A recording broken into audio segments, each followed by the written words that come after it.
Hello, good afternoon, everyone. Thank you all for joining us today for this webinar on global value chains hosted by the Nanyang Center for Emerging Markets. I am Sasi Gopalan, a senior fellow at the center, and I will be the moderator of this discussion today. Issues surrounding global value chains remain one of the core research themes of our center, and we will be closely monitoring this issue moving forward.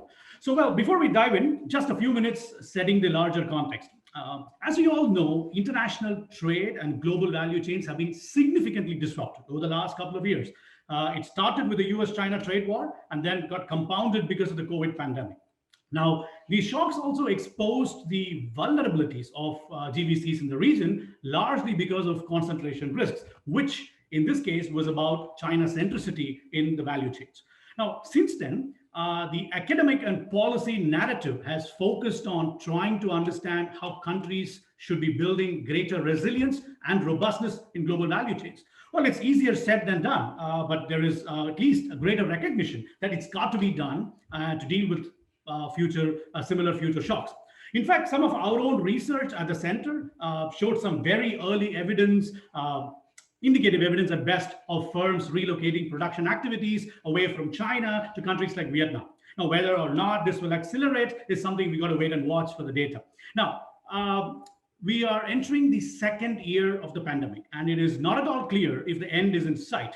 But that said, it's not all bad news though. Right? Despite the flurry of predictions about how, let's say, trade deglobalization trends were going to accelerate, etc., in fact, we have been seeing some very reassuring signs in the recent weeks. For example, the signing of the mega trade deal in the form of RCEP, the Regional Comprehensive Economic Partnership Agreement, reaffirms the commitment of countries in the region to sort of open borders, with caveats, of course.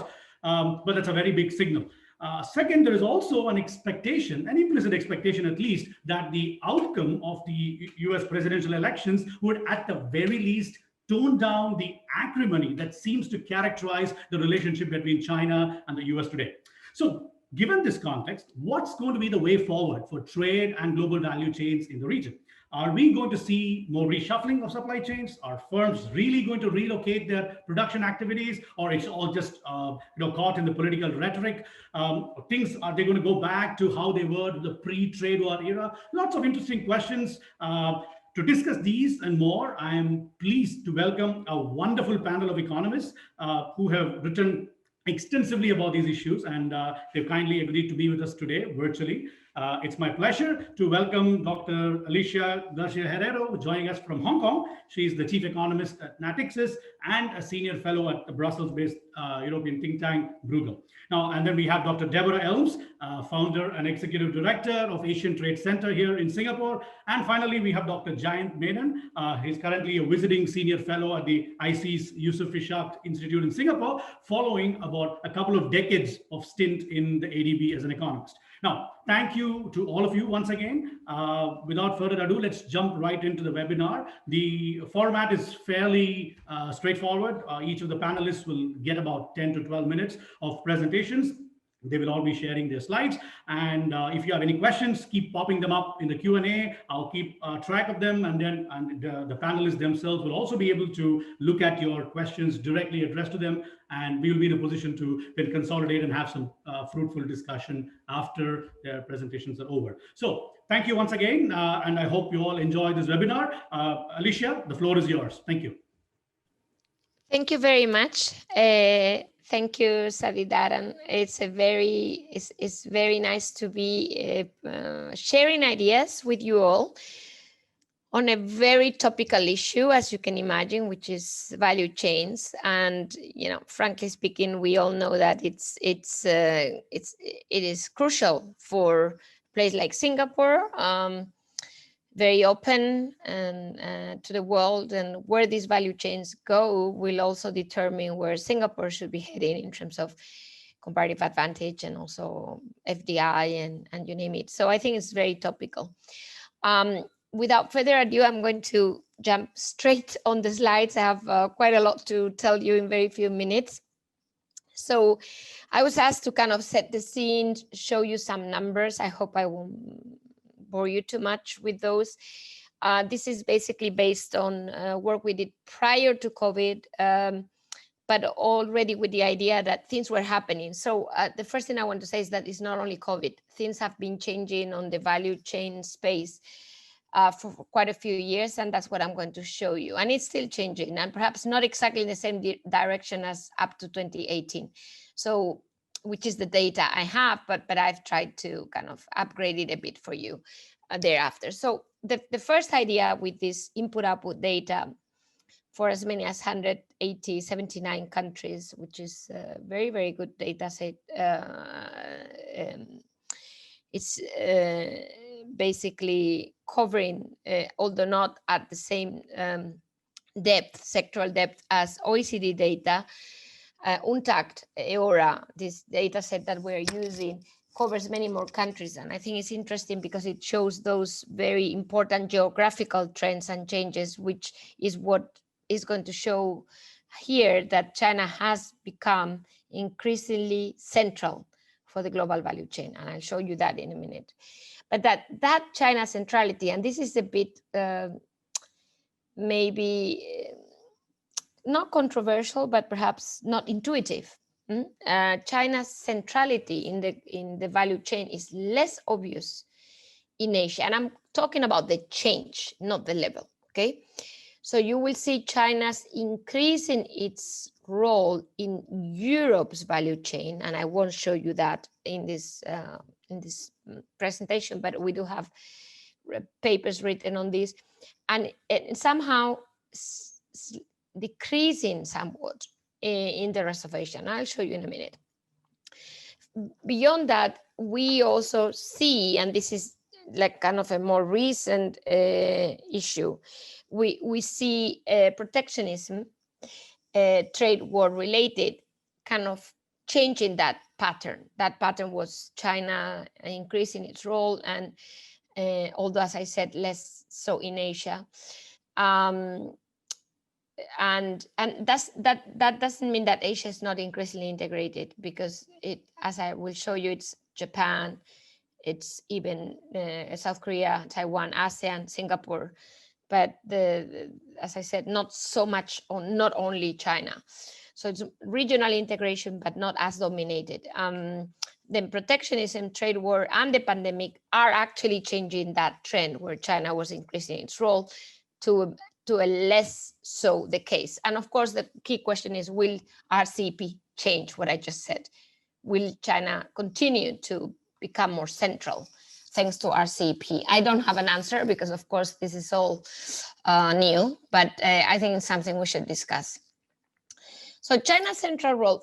First, I want to show something that I think is important. We focus on China's market share in global exports, which, by the way, this is UNTAC data, unfortunately, only up to 2017.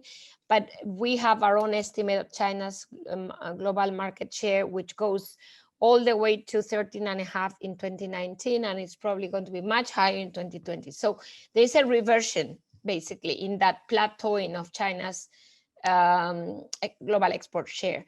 But I also want to tell you that for manufacturing, that share is much higher, as you can see here, and even more so for intermediate goods. So we need to think, as as intermediate goods becoming more important for China than consumer goods are already today. And that's an important factor to explain China's centrality. So this is the intermediate goods, so the share is so much higher. It's 31%. And this is the key graph of the presentation. If you follow me with this one, it'll be easy. This is global value chain participation. So basically what I'm measuring is every country's share of exports of intermediate goods for other countries' re-exports, or imports of intermediate goods for that country's exports. So that's what I'm measuring here. So input-output data. And what you see, the size of the bar shows how integrated an economy is with the global value chain. So Germany is by far much more than China. But the change, being all negative, because the size of the value chain is shrinking, okay? So there's more vertical integration at the country level. But interestingly, Europe, I have Europe in a different paper, but Germany in particular here is shrinking the most, followed by the US and not as much China. So in other words, in relative terms, China is becoming more central in that value chain. The other very important issue is that that centrality, that central role is asymmetric. What I mean to say is that China is becoming becoming less integrated, not more, less on the imports of intermediate goods to export, which is called foreign value added in exports. And you can see that dot on the right, on the left hand side, that dotted line being the most negative, meaning it is, China is not importing as many intermediate goods. Basically, it's vertically integrated in its production, and on the other hand, it's exporting. You can see the dotted line is positive on the right hand side and very, very high. It's increasing the domestic value added of its exports for other countries' re-export. So it's input-output data. So this is the asymmetry. China is gaining market share in export of intermediate goods, and it's not importing as much. And that's very important. For Asia, as I already hinted, is slightly different. So what you have here is the very same graph, but I focus on the dots, not on the size of the bars. You can see that ASEAN has a positive dot, meaning the regionalization of ASEAN's value chain continues to increase. More and more ASEAN countries kind of trade intermediate goods between each other. Of course, the level is lower, but I'm focusing on the change. And that dotted line for the whole Asia is mainly China. So meaning negative integration, so the reduction of the integration. And you can see it from the table. Sorry that the table is a bit hard to read, but you can see there that the value chain with China, the second column, is all red. I mean, not all. You have Singapore, by the way, green, Vietnam, green, Bangladesh, green, all of the others are red. So it's quite important to realize that a lot of what's happening is within ASEAN. And that's, I think, an interesting development. So I have the same for North Asia, but I need to stick to the time I've been allowed. Now, why is this? You may say, how come? I mean, maybe this is not what I was expecting. Because actually, South Korea, Japan, and Taiwan are huge investors in ASEAN, and they have increased that investment to the point of being larger than their own investment in China. This is flows, of course, not stocks. And I think that that's quite impressive. So you can see that the participation, for example, of Taiwan in the value chain in ASEAN has increased the most. Not only is it the largest, as you can see from that right-hand side graph, the gray column, but the blue point shows the change. It's the largest and the fastest growing. This is why I have to say I think RCEP is very bad news for Taiwan, as you can imagine. So it is important to realize that there was, I wouldn't say a parallel value chain, because probably they're also exporting to China back and forth, but a very interesting, put it this way, value chain being created within North Asia plus Taiwan and ASEAN. And that is partially what explains what I call a less China central value chain in ASEAN. RCEP might change this, as I mentioned. So what's happening? Trade war, protectionism, one could even maybe argue deglobalization, and of course, COVID. How is this affecting everything I said? So first of all, we have here like global nominal GDP and global trade in value. And you can see that global trade has been, suffering, especially in 2015, and then less so more recently. But of course, COVID has been a huge hit. So is this going to affect value chains? Simply for the fact that trade might, in manufacturing, by the way, is going to be less relevant. Very likely. So you have here the collapse in trade after COVID. This is our own Natixis indicator, but you have also the OECD trade growth indicator is very obvious. It's very hard. I mean, we have a recovery. Probably you saw the WTO outlook, and they are expecting a recovery. But I very much doubt it will be to the same speed as we saw in the past. Simply because there are structural changes as well. You know, the digitalization of the economy, less manufacturing, more services, etc. Now, here I want to mention that there may be a reversal. So I started with centrality of China, less so in Asia, RCEP, trade war, of course, not good news, and then COVID. But COVID, in a way, reverts that order. Why? Because China is really increasing its market share since COVID, very, very fast, less so in the USA than in Europe or the rest of Asia, as you can see on the left-hand side. And the key products since 2020 are textile, which is mask, of course, dominated by mask, electronics, and transport equipment.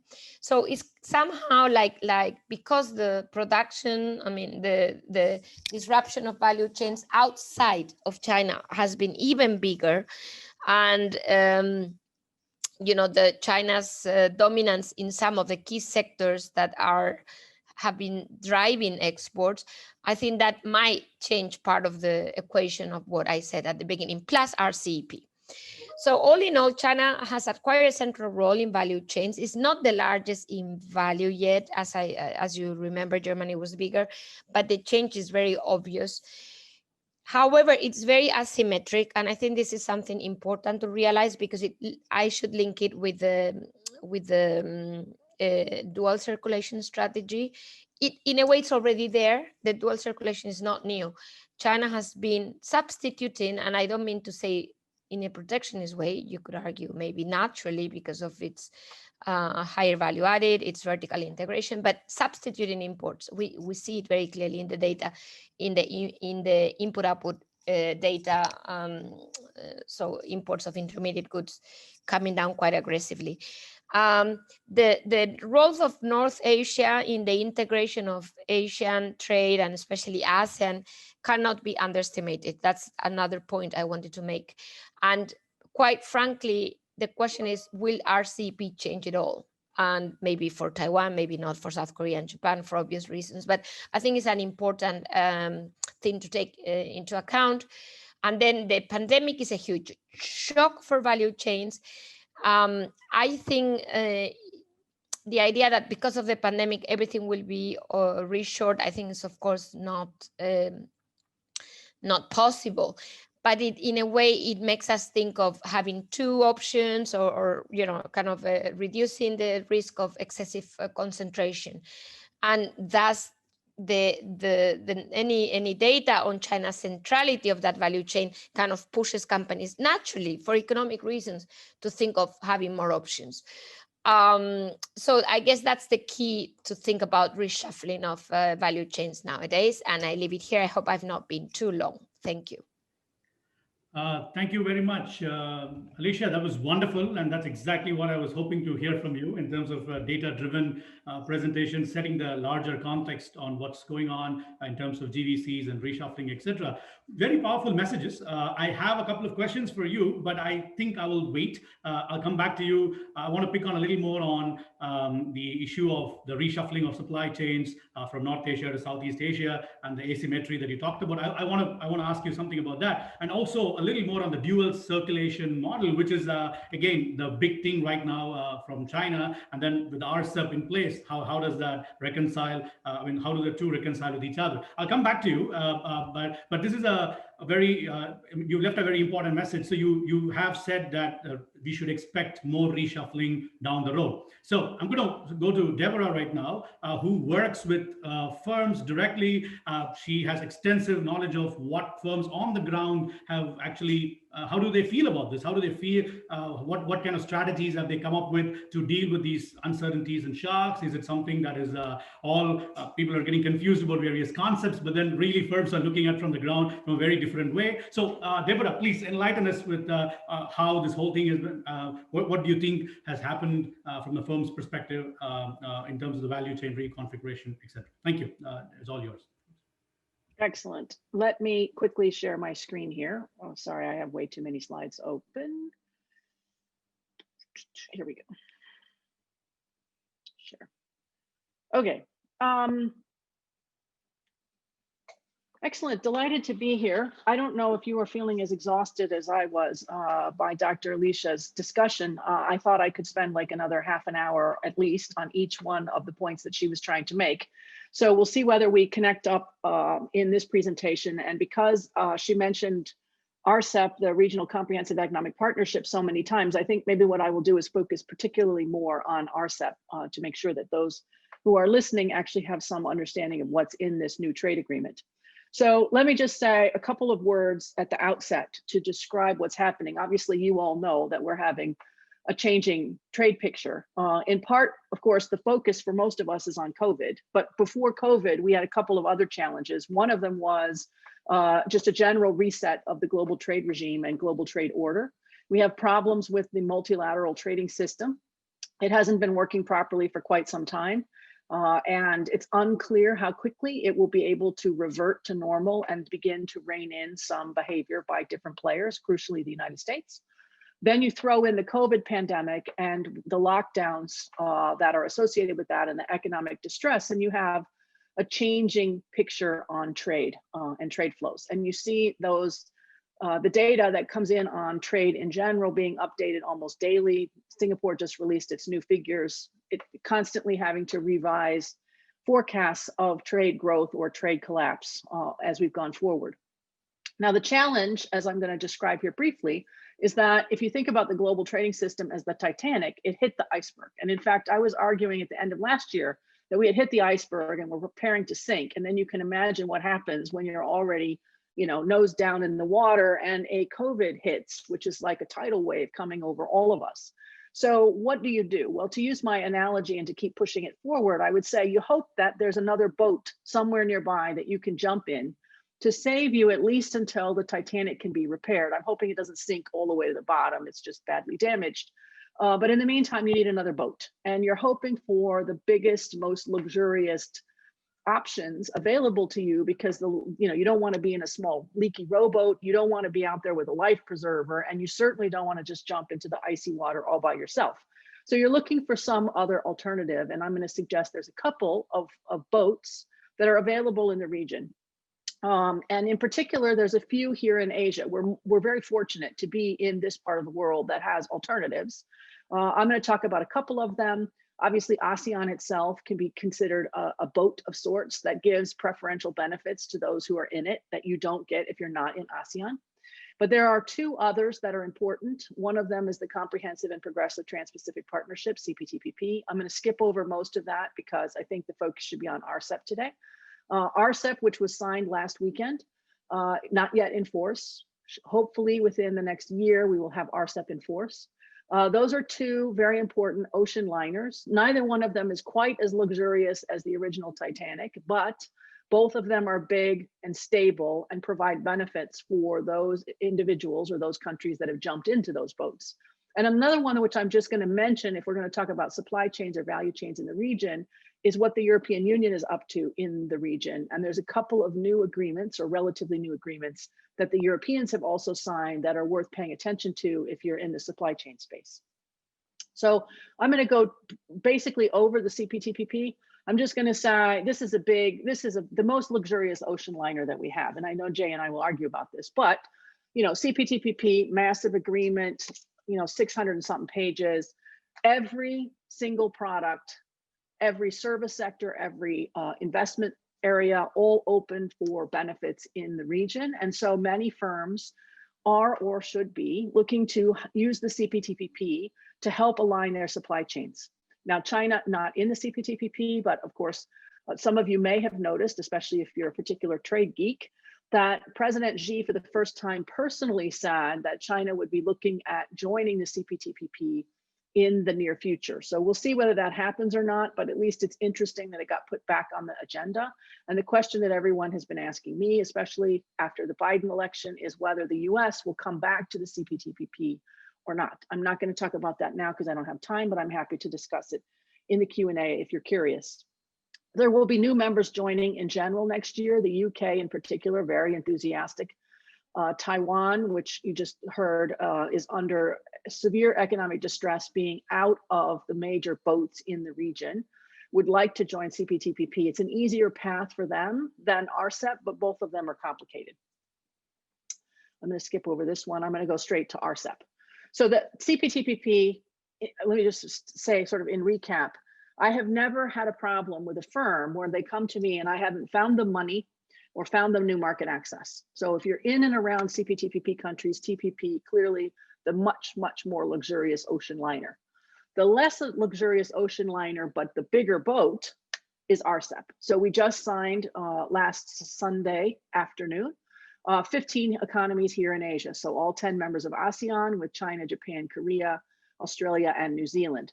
The deal was originally negotiated with India. India has since dropped out. So 15 countries here in Asia. Now, what is the point of RCEP? RCEP was supposed to use the existing what are called ASEAN +1 deals. So ASEAN China, ASEAN Japan, ASEAN Australia, New Zealand, and they were going to roll them all together and make one agreement, RCEP, much easier for firms to use. It turns out, though, that's hard to do because they had different commitments in there in each one of those. They had no commitments between key members. So there was no existing agreements between especially China and Japan and South Korea. This was very complicated. So it has taken a long time to get RCEP done. In fact, the negotiations started way back in 2012 and then just concluded. And we will have to wait probably a year until we actually get the agreement into force. So the challenge here is how do we continue to push forward on RCEP? Let me just describe to you what's in RCEP. For trade in goods, which is mostly what we talk about when we talk about supply chains, we have a lot of tariff cuts coming, but it's complicated because there are 37 different tariff schedules embedded in this agreement. Not every single product is included and not every single product cuts their tariffs to zero, which is much easier for firms.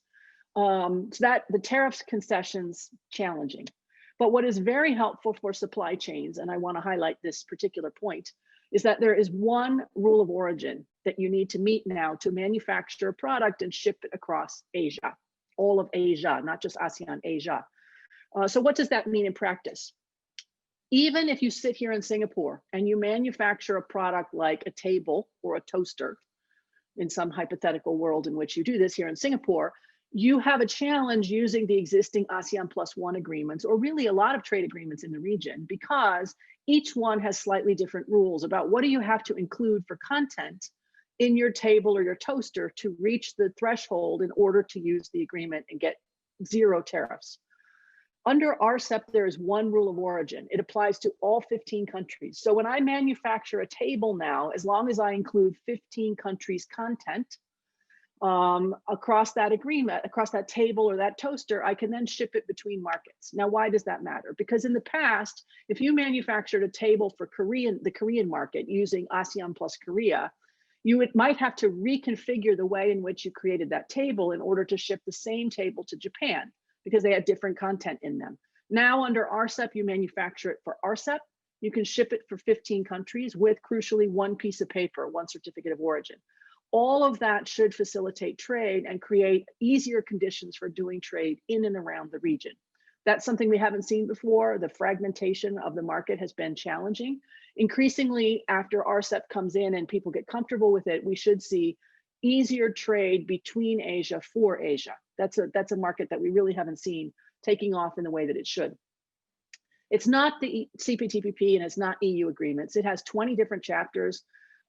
It's about 510 pages of legal text and thousands of pages of schedules. It includes, especially crucial for a lot of supply chains, services commitments so that you can do things like logistics or warehousing, retail distribution, et cetera. So that's very important in RCEP. It includes a lot of provisions on investment. So as you are building out your supply chain or potentially changing where your suppliers, your distributors, your manufacturing is done, you have better benefits as an investor in RCEP in other RCEP countries, more market access, a bit better protection of those investments from expropriation or seizure by the government. So I think there's some useful things in RCEP beyond just the trade in goods, especially services and investment. There's a really interesting chapter on intellectual property rights. The whole thing has a decent, I would say, decent legal framework to make sure that disputes can be handled. It will enter into force when 6 out of 10 members of ASEAN and 3 out of 5 of what are called the dialogue partners, that's China, Japan, Korea, Australia, New Zealand, when they agree. So probably we're looking at January 1st of 2022 as the time in which this starts. Let me just say, because I keep getting this question and have forever on RCEP, it's not China's. RCEP was not a China initiative. It was an ASEAN initiative. It's ASEAN in the driver's seat. And the joke that I make, which I think is true, is that if China was in the driver's seat, we would have gotten there by now. So because this is an ASEAN agreement, it has taken 8 long years to get the agreement finished. So now that it's done, fantastic, applies to everyone.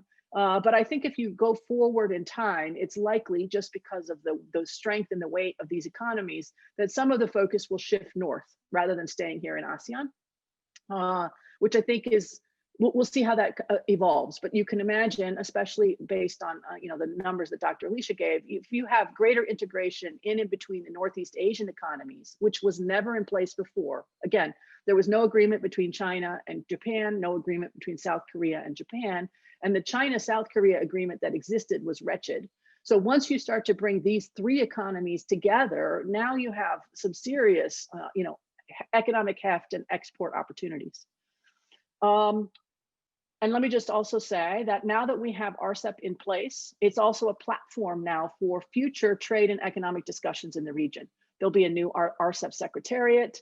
There'll be a whole opportunity, I think, for Asian leaders from official level through ministers, through leaders, to start talking about trade rules in Asia for Asia, and to start drafting different kinds of potential product standards, new rules around 3D printing or Internet of Things. So there's a lot of opportunities, I think, ahead. I'm going to skip over the EU ones. I think you're going to get these slides. I just want to say that, so what are the benefits? And I'm just going to finish with this very complicated slide.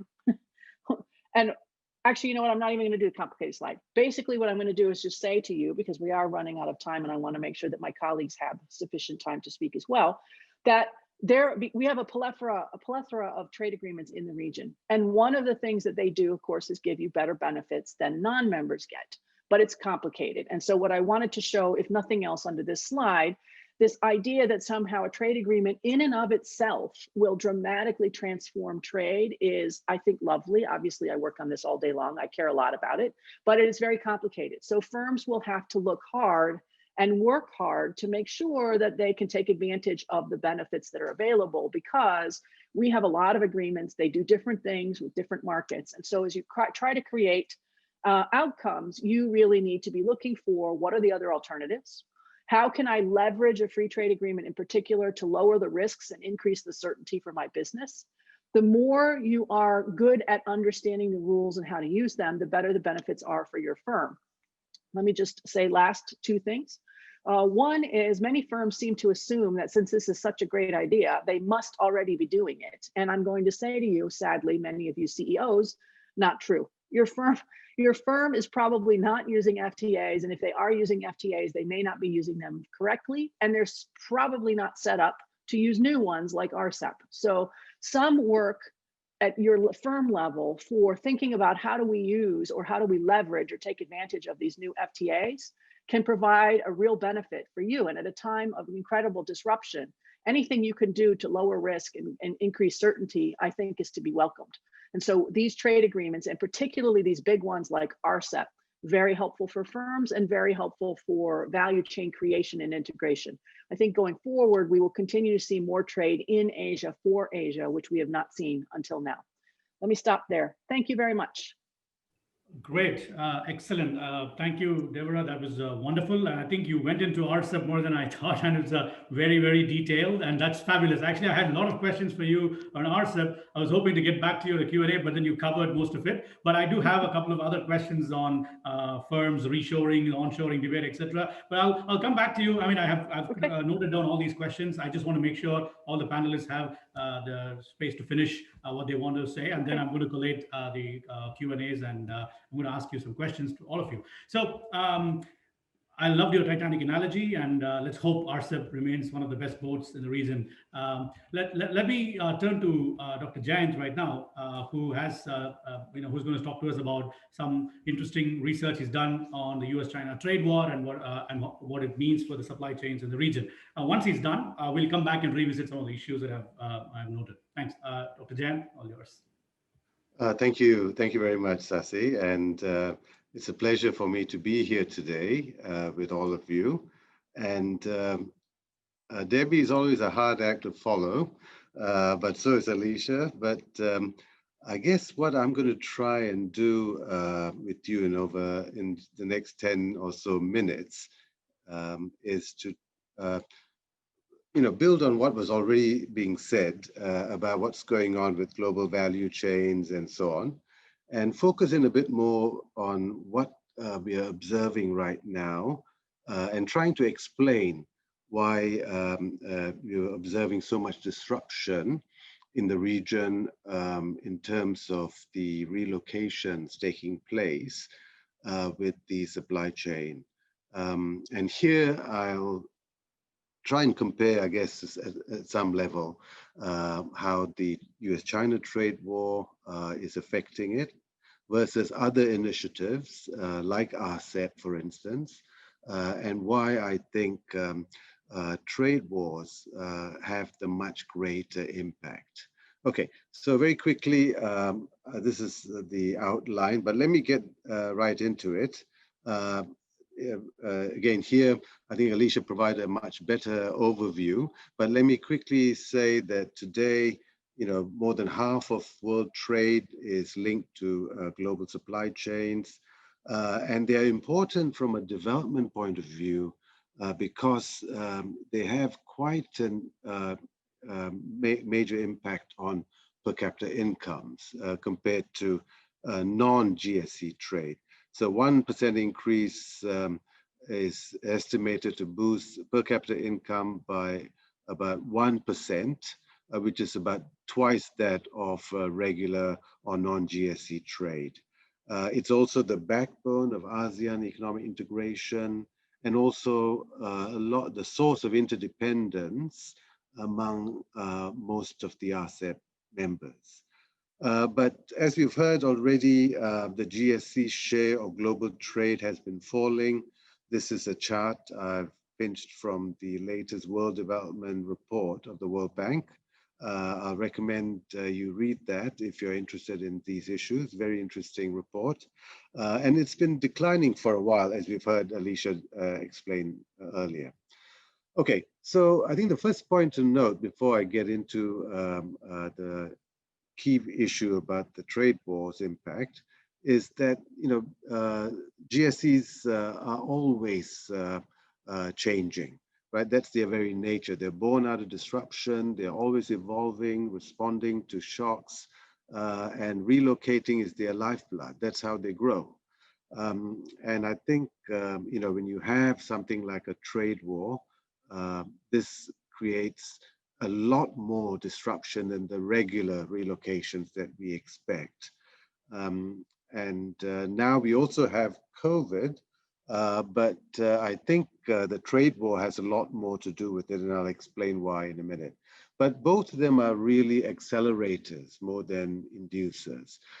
As Debbie was just telling us, a lot of these trends were already in place before COVID, before the trade war even. And in fact, if you go back far enough, the shift out of China started even earlier when wages started rising and when, lots of regulations were tightened. And so we know that even a small change in cost competitiveness can result in entry and exit of GSCs, and this varies by industry, of course. And this is why reducing these trade costs, as Debbie just went through, like harmonizing these rules and creating regulatory convergence and reducing tariffs and rules of origin, harmonizing rules of origin, can all reduce costs and support the growth of GSCs. Right. But if a small change in trade costs can do that, I want to show you how a small bilateral tariff can do that even more, or can have an amplified effect on relocation. And so there is no equivalence or one-to-one relationship between changes in trade costs resulting from, say, RCEP, with changes in bilateral tariffs resulting from the current trade war. And this is because the amount of protection provided to countries that compete with China for activities they currently undertake is much higher than implied by the tariff rate alone. Okay, so that's what I'm going to try and explain in the next few minutes. And the key point here is to remind ourselves that the tariff is applied not on the value added from China, but on the total value of the product. So it's just the value added from China that triggers it, but it's only a share, and often a small share, right? So if you go back to a world before global supply chains, where goods were produced from start to end in one country by and large, then there is no issue here to be studied from my point of view, right? The issue currently arises from the fact that value added is less than 100% for a good described as coming from a particular country. And of course, it's less than 100% whenever global supply chains operate, right? Okay, so the intuition here is the whole one bad apple idea, right? The bad apple in this case being China's value added, the whole bunch gets taxed. It could equally be US value added on the other way around, with China imposing retaliatory tariffs in this trade war. Okay, so we can actually measure what this amplification is, or what I call the effective rate of spillover protection. And it's a very simple formula, and I promise this is the only formula that I'll show you. And it's just the tariff rate divided by the value added share. If you're talking about exports to the US from China, then alpha, the value added share, is the value added in China. So in this, we can see, I think, that a discriminatory tariff, a US tariff on China, will provide a powerful incentive to move China out of the supply chain for products in which alpha is relatively small, right? So a very quick intuitive example. Let's go back to Debbie's toaster example, where here it costs $100. It's produced in China, but only 10% of the value is actually added in China, and 90% of it comes from the rest of the region. And the tariff is 10%, right? So now the tariff of 10% is applied on $100 worth of the product, which is $10. But only $10 of that 100 is made in China. So you've got $10 applied really on $10 in China, which is actually 100% tariff, when in effectively 100% tariff. And taking China out of the supply chain reduces that 100% tariff on that $10. So I think that's the intuition. So what I've done here is I've actually measured the value added in China, for exports to the US for 2018. And this is using the method suggested by Wang, Wei, and Zhu.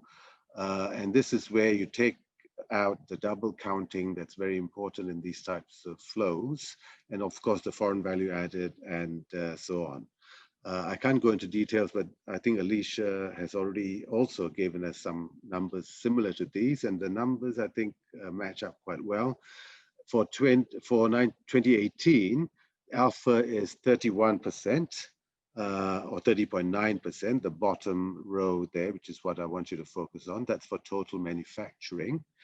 So the next number of 49% is actually what happens to a 15% tariff. So it's more than triple the 15% at 49%.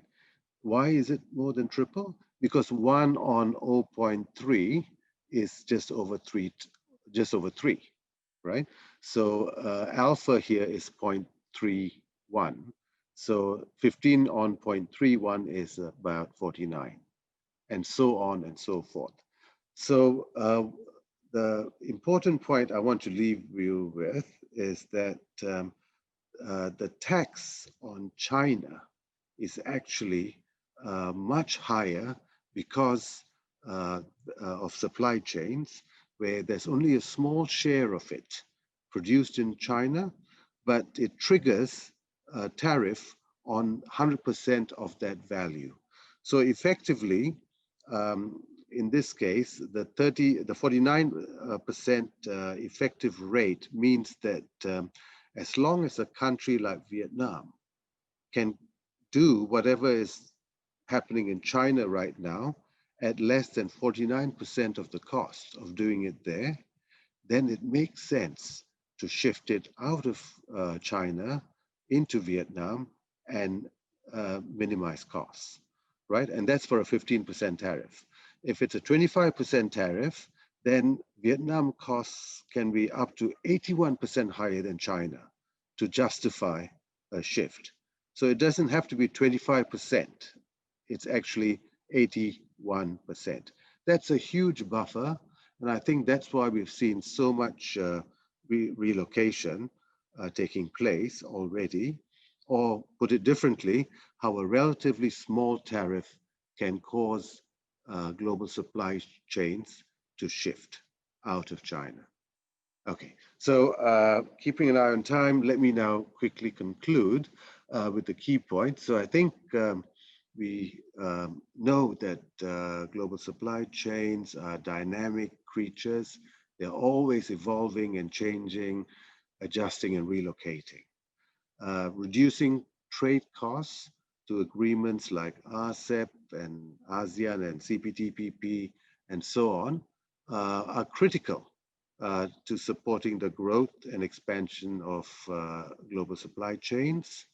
And I think agreements like RCEP can help a lot in that process and can help even more if they remain open to new members so they can expand over time. And also if they remain outward looking, right? So if they don't turn into a fortress Europe, so if they multilateralize their tariffs as ASEAN has done, so that we don't need rules of origin. I think it's great that we only have one rule of origin now, but the best rule of origin is one that doesn't exist. So if you can multilateralize all your preferential tariffs over time, not immediately, then I think RCEP will have the biggest benefits and the biggest support for global supply chains. But the US-China trade war is having a much greater impact than RCEP or any other agreement. And that's because the tax imposed on adding value in China is a multiple of the tariff rate. So this provides spillover protection to countries that currently compete with China for those activities, right? A lot of those countries are in ASEAN.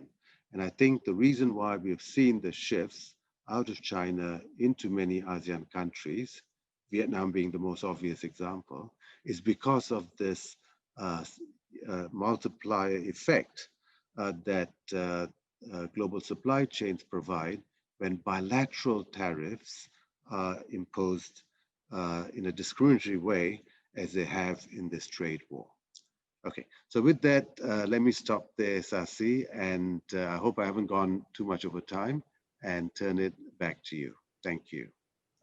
Thank you, Dr. Jain. It was wonderful. I think I have too many questions to ask, but I don't think we'll be able to get through this in the time frame that we have. I request all the panelists to come back on, take the videos on. I have questions for the panel, and I mean, in no particular order, but there are some questions that I really want to get across out there for the benefit of the audience listening, and anyone is free to answer these questions. So let me go back to RCEP, because there was a lot of discussion about RCEP, given how it's very recent in our minds. I have three specific follow-up questions. Of course, it can you can pick on whichever you like to, and you can answer that. So first, I was thinking about the dual circulation strategy of China that everybody is now talking about. Now, if I understand it correctly, the thrust is about reducing dependence on imports and increasing self-sufficiency of some kind. Now, how is this going to sit with the likely outcomes of RCEP? I mean, we know that it's not China's baby, but definitely it's a big part of RCEP, and that's part of the attractiveness. So now, if they are going to really pursue an inward-oriented, if you want to call that, strategy in the dual circulation strategy, how is that going to be reconciled with the potential benefits of opening up through RCEP? That's one. I'll pose all three questions, and then I'll leave it to you to answer. The second thing is about the Japan's resilient supply chain initiative that I think didn't come up, because this is important from India's perspective, whereas India has now opted out of RCEP or has not joined as yet. We don't know if they will in the future. So what could be the likely implications? Because originally, if I understand it correctly, that this resilient supply chain initiative was envisioned as a counterbalancing role to China's so-called centricity importance in GVCs in the region. Now, with RCEP already being done, India deciding to stay out, you really think that this will like fizzle out because of political economy reasons, or is there something that could actually work in tandem? So that's the second thing that I wanted to ask. And of course, the last is about the trade costs.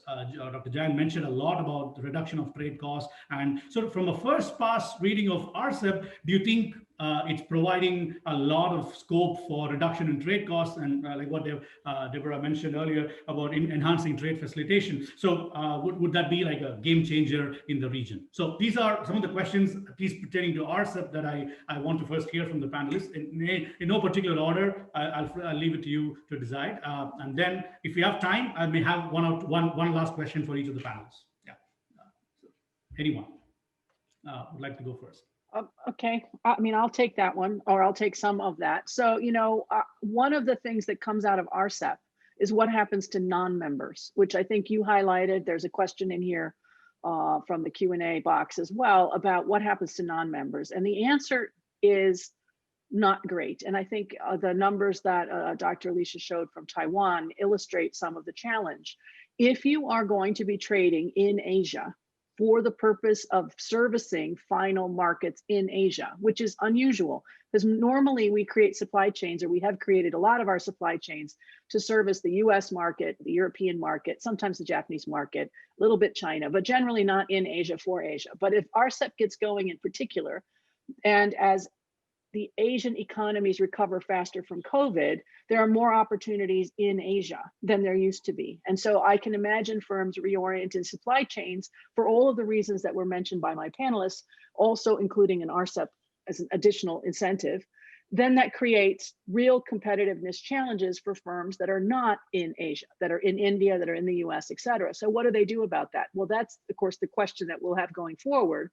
One is to create, as I see this question here from David, which is some kind of economic leg of the Quad, of the Indo-Pacific or the Quad or whatever you call it, between the US, Japan, Australia, and India, to try to help those countries that are out either stabilize their economy, create another boat for them to jump into. I think that's harder than might be imagined, but you can see why people's thoughts are suddenly saying, well, wait a second.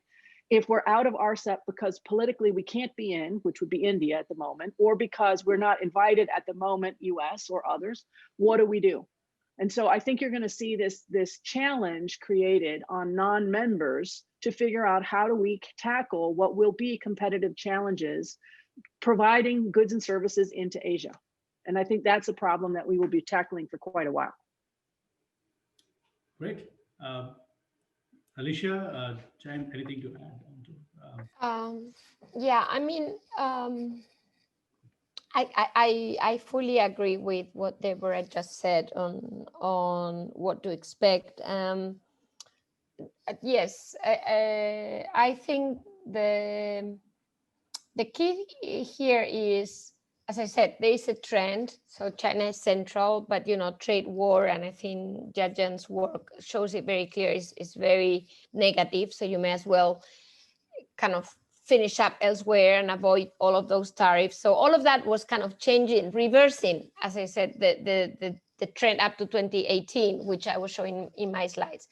Now the question is whether RCEP will reverse it again, whether that reversal was very short-lived. I think that's the key question. I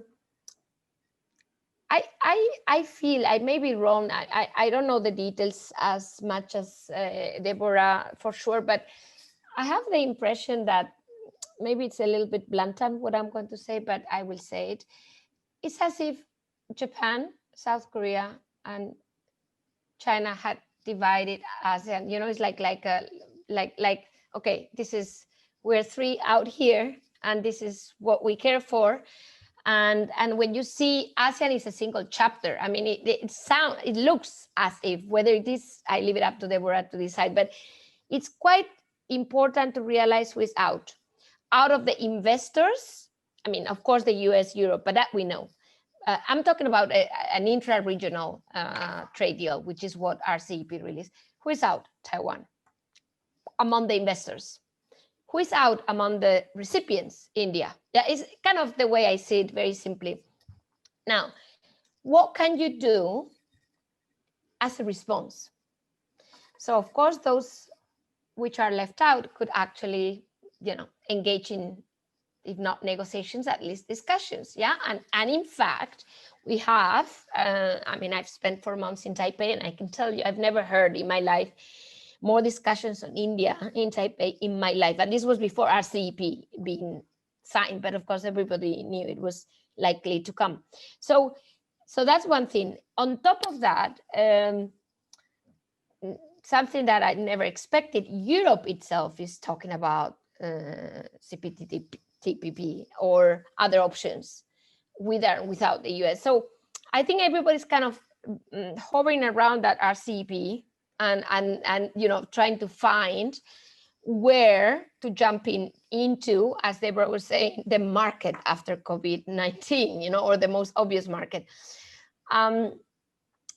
But again, I think we can't underestimate the role, and this is Jajan's presentation, of import tariffs for the whole of that RCEP, because at the end of the day, that integration of intermediate goods might be severely affected if tariffs continue. So it's a very important question. We're assuming here that we'll forget about tariffs, but that might not be the case. And in that regard, I think it might be less relevant that we are now thinking, at least the China-ASEAN part, if tariffs continue to be in place. Or if, by the way, new tariffs come to play, because now one has to think what Europe is going to do depending on Biden's strategy on China. There could be even more tariffs rather than fewer tariffs. And that might have a role in that China-ASEAN leg that is absolutely central in the discussion here. So that's all from my side. Thank you. Thank you. That's wonderful. Jan, you want to add on anything? Yeah. Okay. Then very briefly, I think most of the relevant points have already been made. But I think just going back to this idea of what outsiders, the impact on outsiders and what even insiders can do to maximize benefits. I'm a very strong believer that insiders will tend to gain the most by multilateralizing their preferences, right? So this is not to keep them amongst themselves and keep the others out. And we've seen that in ASEAN, where the difference between the preferential rates and MFN rates for more than 95% of tariff lines is zero. And even in trade-weighted terms, it's quite low now.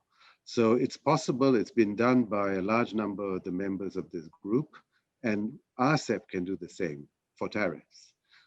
For non-tariff measures, luckily, many of them are naturally multilateral, right? Once you have these breakthroughs amongst the group, it's very difficult to prevent free riding, or to, exclude others, or to negotiate that in a sort of preferential discriminatory manner. So luckily, a lot of those will flow through to others as well. So I think the more of this that happens, the more the rest of the world will benefit, and the more the members will benefit. And, hopefully we won't see this carving up the world even further into blocks, which is quite possible. But I guess time will tell whether that actually happens. There are lots of geopolitical issues as well at play, as you've already alluded to. So it's not just purely about economics. But I think if, RCEP members can remain outward looking and open to new members joining, that's how everyone will benefit. Yeah, let me stop there.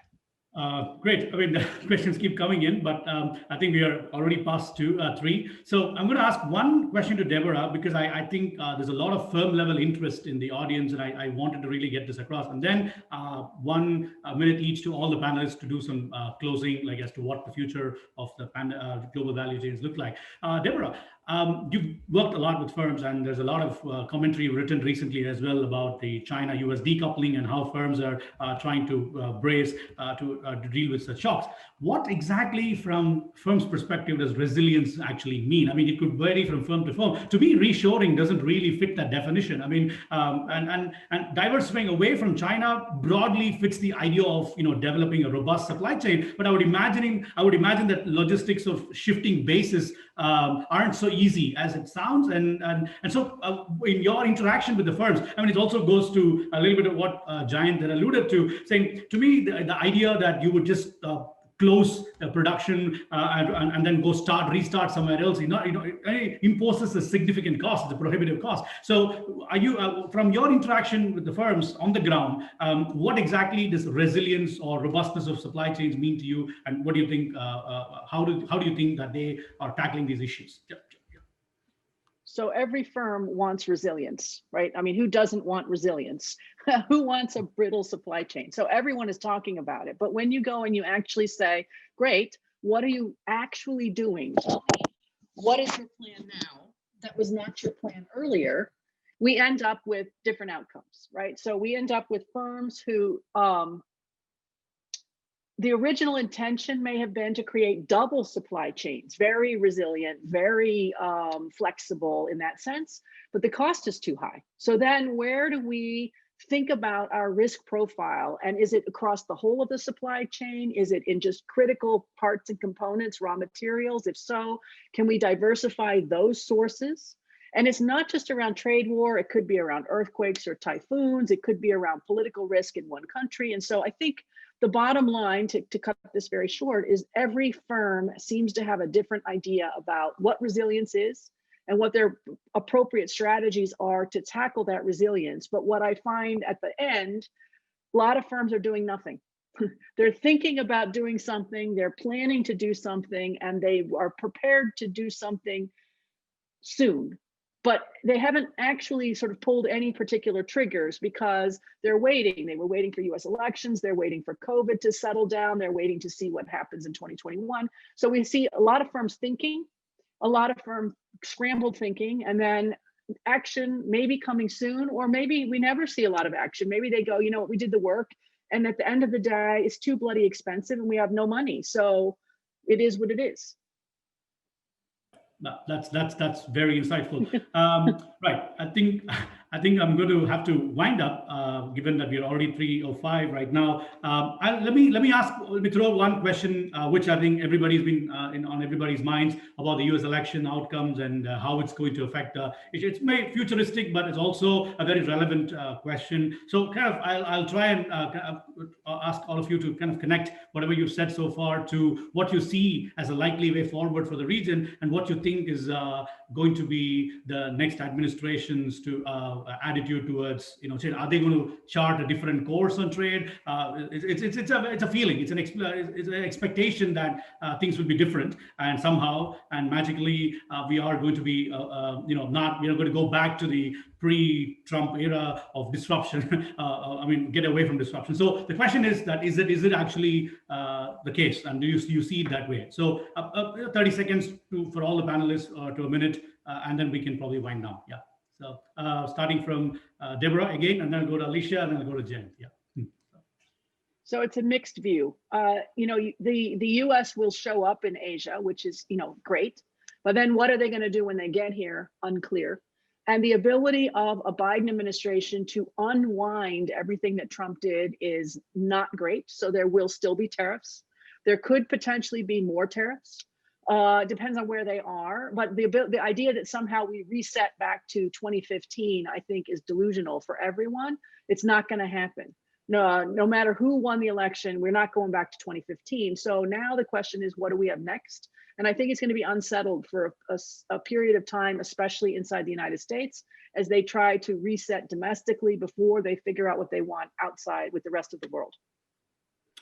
Great. Alicia, your thoughts? Well, it's very similar, but I'll perhaps just dwell into the idea that I don't think we'll go back. By all means, I mean the tariffs are perhaps some tariffs which are really hitting the consumer very hardly, but overall, I think that this is here to stay. For me, the key is, well, of course, domestic policies will be so important given what's happening in the US, that I guess the time left for everything else will be limited, and within everything else, Asia will have the key role. So, what now to do that though, how to leverage? I mean, what are the leverages for the US? Obviously, Japan, South Korea, but also Europe.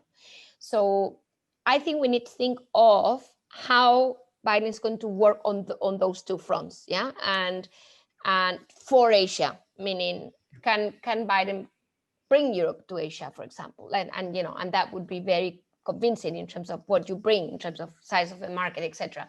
So, but again, I don't think he will spend too much time thinking about this, given what he has, at home, and that's what worries me, because it's such a huge project, yeah, that if you're not fully into it, and meanwhile, no changes. So meaning still a level of protectionism. So I think that's where we are. Thank you. Thank you. That's still a bleak picture. Jayant, I'm going to leave it to you to do the heavy lifting to lighten up the mood, and I'm going to defer. I hope you can say something more positive to end the webinar. What are your thoughts? Oh dear, well, I don't know if I can do that, but I think, I mean, again, I have to agree with my panelists. I think the points have been made, but perhaps this is another case of where, there were already trends in place even before the Trump administration.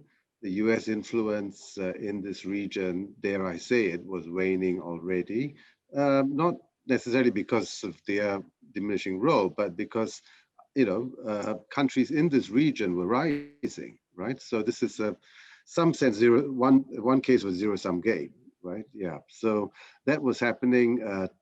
Trump didn't help, of course, and the way in which multilateralism has suffered, or the multilateral institutions have suffered the last few years, I think will take a long time to repair.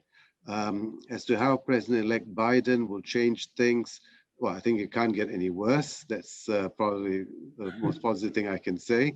But also, let's not forget that he'll have a lot of domestic issues to deal with, like a pandemic that's out of control at home. And also, we don't know if he's going to embrace free trade. I mean, there is the Made in All of America initiative, which is, old-fashioned import substitution. They call it reshoring now, but whatever you want to call it. I mean, it's not clear that this will be a sudden jump to embrace, free or freer trade, but there will be greater, I think, useful, engagement with this region on trade and non-trade issues, and that is a good thing. So there you go. There's a bit of positivity to end on. from my Indeed. side. Indeed. Thank you once again, and let's hope the vaccines come soon, and we can all look forward to better times. Well, let me take on that note. Let me thank all the panelists once again for their wonderful, very brilliant insights on these issues. And there's so many unresolved questions in our minds. I wish we can go on for another 1 hour, but probably I'll hope to invite you back for another session to discuss a follow-up later on. And we'll have much more space to cover those issues. So thank you again, and for those questions that have not been not answered, apologies if I missed any. We will be making this recording available, and if any of you are interested in the presentations, if the panelists are comfortable circulating, I'm very happy to. You can write to us, and we'll be happy to share them. And so, hope you all had a fruitful webinar, and thank you once again. So I'll leave it at that. Yeah. Thank you.